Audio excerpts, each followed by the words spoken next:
I think we have action. I think we are live. It says it's showtime. It's 1 o'clock here on a wonderful Saturday afternoon here in Medicine Hat, Alberta, Canada. Well, we're at the lake, so it's 40 Mile Provincial Park in southern Alberta, Canada. So we are going to talk a little bit about, I'm sharing the chapters from the Emotional Eater's Book of Inspiration by Deb Danowski, and I'm sharing 90 truths you need to know to overcome your food addiction. And I'm sharing a chapter pretty much every day. I changed it up a little bit this week and had a guest star on, so that was kind of interesting. I hope you guys enjoyed that. And we're going to talk about the space in front of the refrigerator. The refrigerator is a no parking zone, a no parking zone. So we're going to discuss a little bit of that, and I'm just going to get the ticker tape up across the bottom there to show you guys all that cool stuff. And I'm going to get the comments up. So if you're coming on here for the very first time, there's a link up above. You just have to allow StreamYard, this third-party software that I'm using, access so that when you comment, your picture will come up on the screen in a little circle, and I can see your face and I know who I'm talking to. So that's a really cool feature that we can use today. So are you aware that the fridges now that they sell now have actual televisions right into the doors of some of these fridges? And so then we end up parking ourselves in the kitchen and trying to watch TV or make food or nibble at food the whole time that we were in the kitchen. They want us to have the imaginal conveniences right at our fingertips. And this just encourages us to keep eating more and more of the biggest weakness that we have if we're an emotional eater. It puts all of that food that we crave right, like I said, right at our fingertips, right in front of us, right where we are craving things. So, welcome to my community. My name is Heather Edmondson, as it says right there, and there's our trailer in the background. And if you hear some noise going on or some pounding and stuff, my husband is over there making a shed, so I'll be helping him shingle it a little bit later. So welcome to my community. My name is Heather Edmondson, as I said, and I help others reach their health and fitness goals through accountability, coaching, and mentorship. So if that's something that you are needing a little bit of assistance with, by all means reach out to me and we will try and get some of that in place for you. So let's kick those sugar cravings to the curb. Hopefully you can see me okay. I'm kind of sitting underneath the canopy here. It's already really, really hot, and I'm trying to stay a little bit shaded so that you can see my eyes without sunglasses on. So hopefully that'll help. So let's think about this for a second. If we put that food, and if we watch the TV on the fridge or in the kitchen right by the refrigerator, we are actually using the activity of eating food and detaching ourselves from our emotions by actually eating the food while we are there. So if you see me looking down every once in a while, I do have a few key points written down so that I stay on track and don't have a squirrel moment and go off way in left field. I guess is this way for me. Left field is that way for you. So so let's think about this.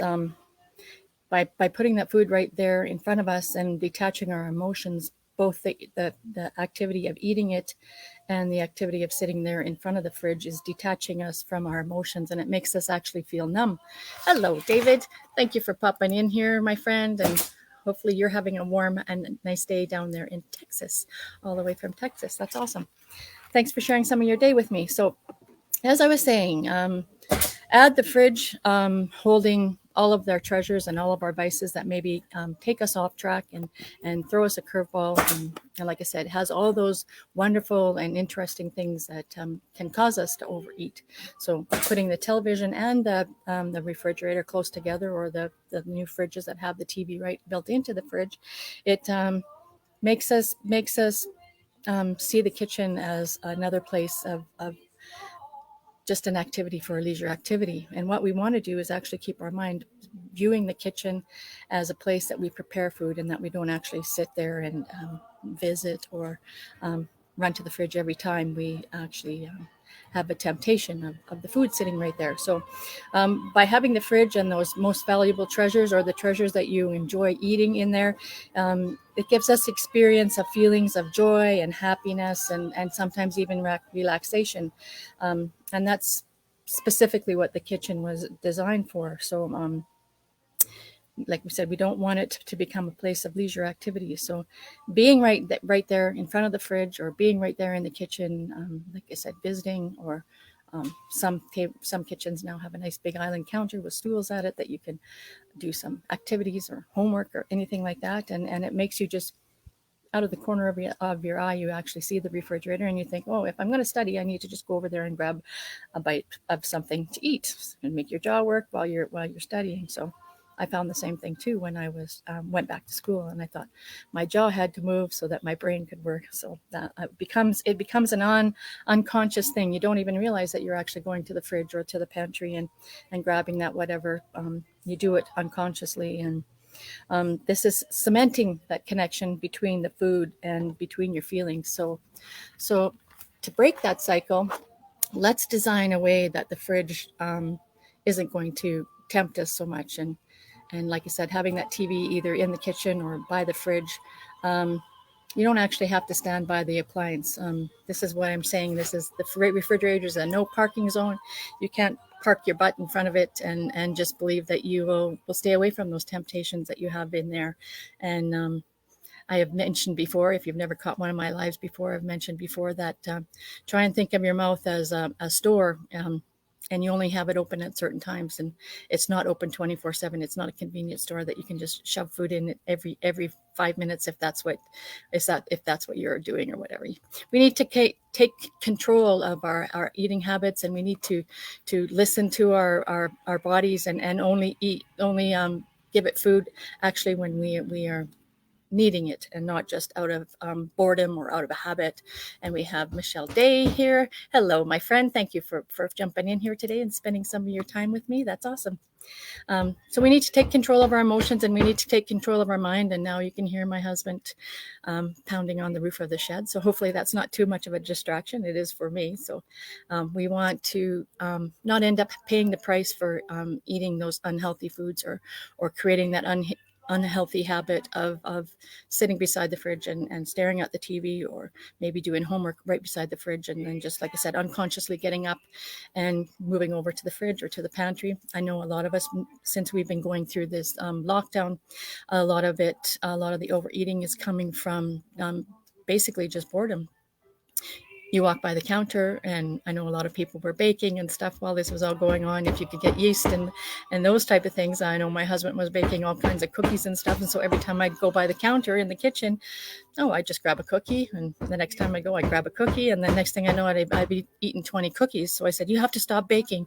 You just have to stop, because we can't have that stuff around, because I don't bake like that anymore. My kids are grown up and I don't need to have that stuff around. So I said, you have to stop, or we're all going to be gigantic. So that's another thing. Like I said, walking by the fridge, standing there thinking that you need something, and really you're just bored or you're thirsty. You need a drink of water to fill that space or that void in your body. Like I said, shift your mindset to know and listen to your body to when you're actually hungry, and feed yourself for fuel and not just for, like I said, for boredom. So let's pay more attention to our emotions. We want to treat ourselves with respect and dignity, and developing these unhealthy habits of just every time you walk by the fridge, you open it and see what's there. And I remember my brother coming home when I was still at home, and he was already married. And the first thing he would do when we'd walk into mom and dad's place was he'd go over to the fridge and open the door, or he'd go to the cupboard where mom would have the stash of candy or jelly beans or jelly jujubes or anything like that. And he just would unconsciously do that the first thing he did when he walked into the house. And it's like, you don't even live here anymore, and you still have that unconscious habit of doing that. And it was a bad behavior. It was a bad habit that he had like I said, it was an unconscious behavior that was immediately the first thing that he would do. So I thought I would throw that in there just for a little tidbit. So by parking yourself in front of the refrigerator, or at the pantry or the island counter, if you have one of those with the stools, you're directly in the kitchen, and you're looking at the food that's tempting you,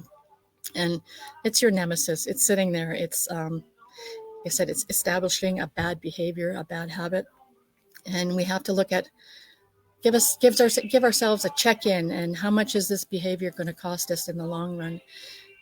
because we're developing that bad habit of just, like I said, every time you walk by unconsciously, you're grabbing things. So go into the kitchen to create and prepare your food and your snacks, and then get out of there. Don't hang out there. And I know a lot of farmers and ranchers around here, the kitchen is the big social gathering place, and they have big, huge, long tables, those types of things. But we just have to shift our mindset that the fridge isn't a 24-hour convenience store that is open all the time, that you can just go by and grab things. So once we shift our mindset and we have that inner mind, we have golf carts going by in the park here, so get distracted there again. So like I said, limit yourself and the amount of time that you're actually in the kitchen. And if you caught my live yesterday, you may have noticed that I said the same thing about limiting the amount of time that you actually hang out in the grocery store. Go into the grocery store with your list, get your list of stuff, stick to your list, and then get out of there. Same with being in the kitchen. Go in and prepare your healthy meals and healthy snacks, and then move away and go into another room. Those are just some tips or suggestions that I'm suggesting and throwing out there for you guys today. I'd like to send you away with a little quote that I found. I am thankful for my struggle, because without it, I wouldn't have stumbled across my strengths, by Alex Allen. So hopefully that gives you a little bit of inspiration for today. Thank you for sharing some of your time with me today. Thanks for everybody that jumped on here live, and everybody that's jumping on here on the replay. Do let me know where you're popping in from. That's awesome. I do have some free PDFs of some really healthy recipes in the fitness and weight loss challenge that I'm participating in right now. And if you want to book an appointment with me as a coach, I do have a calendar link in my page there, if you'd like to book a chat, and then we can figure out a plan that will work for you. So the next health and fitness challenge that my e-company is, the e-commerce business that I'm in is having, starts August 17th, and it continues on. And if you want some more information about that, you can participate in that. So that's awesome. And Dave is saying making a grocery list and sticking to it is so very important. And as I have mentioned before, that is very, very my husband's very good at doing that. He'll make a list and he'll stick to it, and he won't buy and get distracted with all kinds of other things. And so when he goes, he actually sticks to the list, and it keeps you more on a budget because you are actually buying and staying within your means. And Michelle says she's coming in here from Central Ohio. That's awesome.